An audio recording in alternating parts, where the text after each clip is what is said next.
Hey everyone, it's Armor Gaming. Welcome back to the channel and welcome to Monster Legends. It is time for one of my favorite videos to make. We get to take a look at the top monsters in Monster Legends. More specifically, it's the data for the top 100 players and the monsters they're using on offense and defense, but that's a good proxy for the best monsters, right? At least as far as PvP. If we're talking wars, that's a whole different story. Of course, huge shout out to Monster Legends Competitive Wiki for putting this together. I was literally just sent this on Discord and I'm reviewing it just as soon as this blog came out. As you can see, it was only released 5 minutes ago. So if you want to check out this blog for yourself, link in the description so you can see it. Anyhow, let's go over the PvP Doomsday Tournament 3 usage data. So take a look at this. This stands out to me. The ratio of players with pay-to-play Doomsday Mythics as opposed to none is 84 to 16. So 16% of the top 100 are free-to-play. Well, let's find out actually. This time around, I believe we are far enough into the era to start just counting up the pay-to-play Doomsday monsters. Now, pay-to-play Metro monsters are going to be counted. That said, this week we have a much larger amount of pay-to-plays in comparison to free-to-plays, which surprised me. I can't understand though. Lord and Herod right now is one of the best monsters in the game for sure. Big damage, good dots, great trait, good stats, good skill set, synergizes really well with the Doomsday talents. Yeah, I think it's funny because he's been around for a while, but now the Doomsday talents are becoming more and more powerful, and I think that's where we're going to start seeing more and more Doomsday monsters. You know, we have the Spirit of Destiny, we have the Ancient Cloak that grants anyone anticipation, which is super valuable.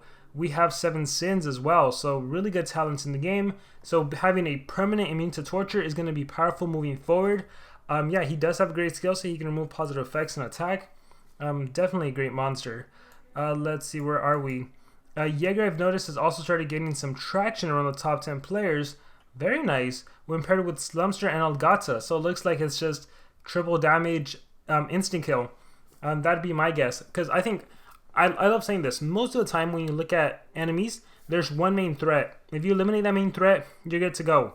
So I could easily imagine someone triples damage to Jaeger OTKs with his single attack. His pure skill does remove once it activates, but all you need is that triple damage and boom, knock out the enemy monster. I wonder what talents are being used on Jaeger. Is it a burnt blood for some extra DOT damage? It really depends who you're facing, right? Are you facing the triple nature team? Keep in mind, Jaeger does have some fire-based attacks you can use.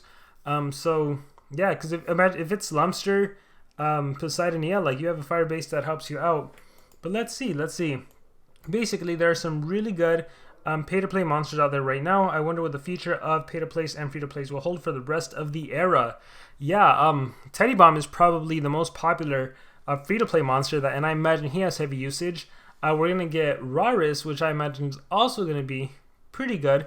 I remember, I think in my analysis, I said it might not be that meta. Like, it has a cool gimmick where you turn into the enemy.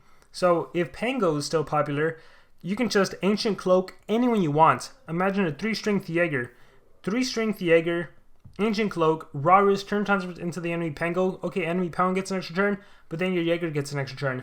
But maybe you're also rocking a permanent anticipation monster. Now you get 2 monsters with an extra turn. The faster one going first. I mean, you have so many possibilities. What if you run a buffer and then the buffer just buffs Jaeger and Jaeger attacks? Like, so many possibilities. Alright, but with that being said, let's see who are the most used monsters. So, still in the #1 spot is the almighty, the all-infamous free-to-play Slumster. That's right, this was a maze monster. 54 for offense, 24 on defense, 78 in total. I mean, what can I say? This monster literally has it all. He's immune to control. He has dodge area. His skill set is phenomenal. Team evasion and cleanse. Follow me is a positive effect protection evasion. Can remove positive effects. Stamina regen. Skills like, oh my gosh, he's incredible. He's incredible. Pango has jumped up to #2. I believe he was falling a lot, but now his usage is increasing a lot. He's at 52 now. 22 offense, 30 on defense. I still use mine on defense with 3 life runes and mud body. Teddy Bomb has jumped up. So our very first Doomsday monster has jumped into the top 3. This is our first Doomsday monster to jump into the top 3. Tails monster, guys. Free-to-play monster. Look at these. All these monsters. I think, was Pango also a Tails monster? Maze, free-to-play. That's cool to see. Top 3 being free-to-play monsters. 8, 41, 49. I have mine at rank 5. I actually don't really use him much just because I don't play PvP. But maybe I should just start sticking him on defense because he's doing really good. Look at that. That is great. He has one of the most phenomenal skill sets I've ever seen. An ET cleansing skill, a cleansing mega stun, AoE stun skill. Or sorry, no. I think it's cleansing stun, AoE stun. I mean, he's phenomenal. Lots of dots against the enemy. And look at that. Now we have a paywall monster, Lord Inheritor, 49 total usage. It's no wonder that this is high at 84. Half of the players in the top 100 are using Lord Inheritor in some capacity. 35 of them are using him on defense, 14 on offense. Again, he is tough to take down. Likewise, like Poseidon is hard to take down. That means to torture. You can't just do dots, especially all these new great dots. You can't do them. Fruit Taster, same thing. You can't do all the dots. Oh my gosh. And then he has an elemental advantage against the nature monsters. Speaking of which, Poseidonia, 45. Another what? Tails monster? Tails monsters be dominating, guys. Alright, so we have 1, 2, 3, 4, 5. You know what's also interesting? Nature. Nature and fire. Nature. Nature monsters kicking butt. Fire's hanging on in there, though. Alright, let's go down. Fruit Taster, another nature. He's definitely dropping. 15, 15, just about half. So my defense is still, when I'm trying to get trophies, it's Pango with Mud Body, all life, and then Fruit Taster and Poseidonia. And they just work great. I have anticipation. I have lots of healing. Definitely when I add more of the healing skills on Poseidonia, it is so hard for the enemy. When I 3 speed with Nanite Cloud, it's hard for them to defeat him. I've noticed. Algata at 26. Mine is still like rank 1 or something. Or maybe unranked. I don't even know. But yeah, triple damage buff. Grakshak, another paywall monster. So far, this is our second paywall monster. And this monster is essentially going to be free to play.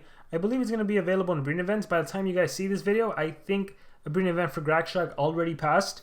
I mean, I spent 15 bucks on this monster. Did not regret it one bit. It made bouncing out so enjoyable. And the monster itself, so amazing. I have mine at rank 5. I mean, dodge area. And then great talents that you can use with her. Potentially use kill streak and get an extra churn. Great monster. Pure Pandoff, free to play. Evasion at the start of the battle, able to turn transfer, able to apply controls, activate cooldowns, immune to torture for your team, very useful. You can even run great talents like Pain Distiller to get rid of all the dots, especially with beasts in the game, especially with 7 sins in the game. Super valuable, super useful.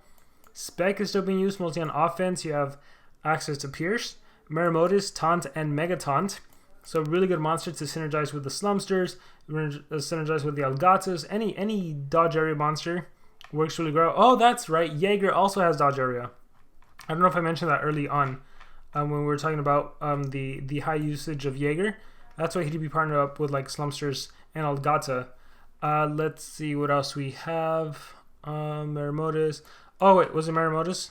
Zul. So I love using Zul. For offense, I still use for offense, I'll put Pango back in the team because I need a permanent taunt. And I'll do Zul, Pango, and I'll use my stock killer.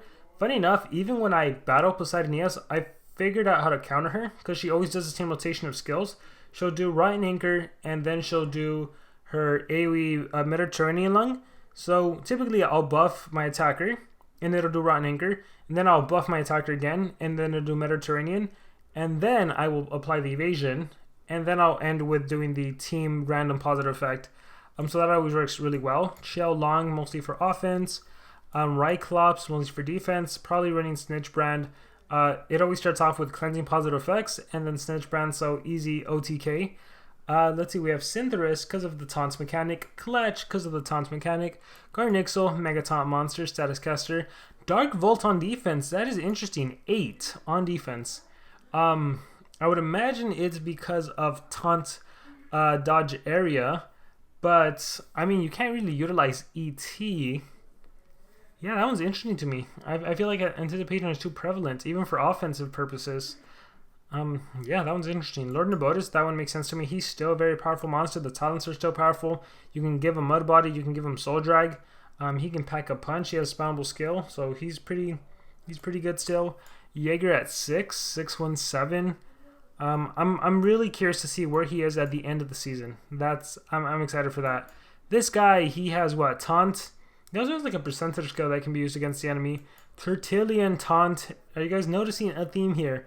Hydrorian Artifact. So he's also hard to take down because of can't hit him with dots. I guess you could demonic pack this monster and he doesn't instant kill himself. Or death countdown. Beambot, Killstreak Pierce, Snowgross, Megaton's Revival. Think about a Winter Shelly. Skelectron, Res, Block Res, Drobonaut, removes positive effects twice. Megaton's Denial, interesting. Zyron the Great. We have Taunt. Modrak is finally falling off. Also has Res. Buffing, double damage, damage boost, cleansing negative effects, even haters. Stock Killer, Pierce, Anticipation. Ingwe, phenomenal ET attacker. Plantamination, Resurrect, strong attacker, can do Electrified. Cruel Electric, ET, Meltius, Artifact. P3R3, positive effect, Protection. And buff, support, anticipation, Megaton, triple damage. I have no idea. I want to say dodge area. Team evasion, and these don't honestly really matter. Yeah, I think these are just like whatever now. Alright guys, so what do you guys think about the monsters? Specifically the top three, right? Specifically Teddy Bomb just dominating. Actually, Lord Inheritor and Teddy Bomb are tied. They're literally tied, with Lord Inheritor being used more for offense than for defense. And then Teddy Bomb more for defense than for offense. But these two are the Doomsday monsters in the top. And then the next Doomsday monster we have is all the way down to... is it Clutch? Is Clutch Doomsday? Thinking. I think Clutch. Yeah, he's first. He's the Syntheris of the Doomsday era. So that is number 3. So we have Clutch, we have Teddy Bomb, and we have Lord Inheritor. So guys, let me know what you guys think about these top monsters. Do you agree? Do you disagree? I mean, I guess you can't really disagree. These are literally what's being used. But how do you think it's going to change during the end season, especially with the new monsters being released? Any thoughts in the comments below. Thank you very much, and remember to subscribe.